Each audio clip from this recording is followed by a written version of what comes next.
Ford New K 2015 motor Sigma 1.5. Barulho forte na roda.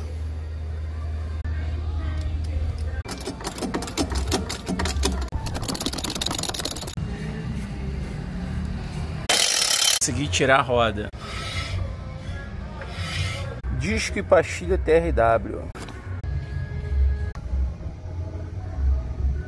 Diferença da pastilha nova para a pastilha velha. Você só vê o ferro. E outra, o ferro já está pegando internamente no disco. Olha o atrito onde está pegando, na parte enferrujada, ó. Esse que é o relato do cliente, ó.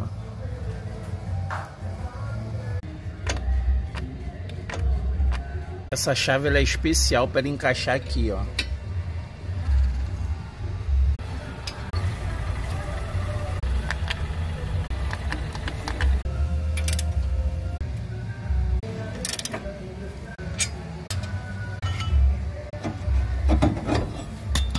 A manutenção mais barata é a pastilha de freio de qualquer veículo, olha isso.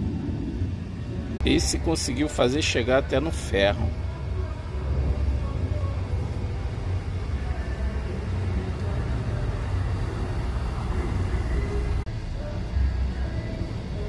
A diferença foi até o final, ó.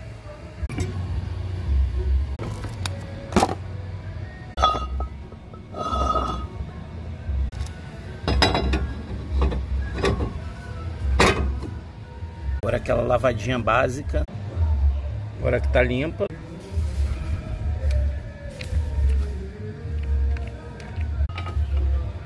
W. Uma pastilha nova.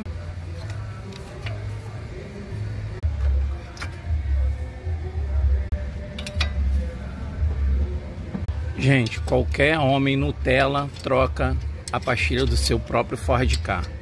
É muito simples, viram aí? Viu aí? Foi muito fácil. Qualquer um troca. Vou deixar a referência aqui da pastilha para alguém que quiser comprar, que tem Ford Ka. Tá bom? Valeu, gente.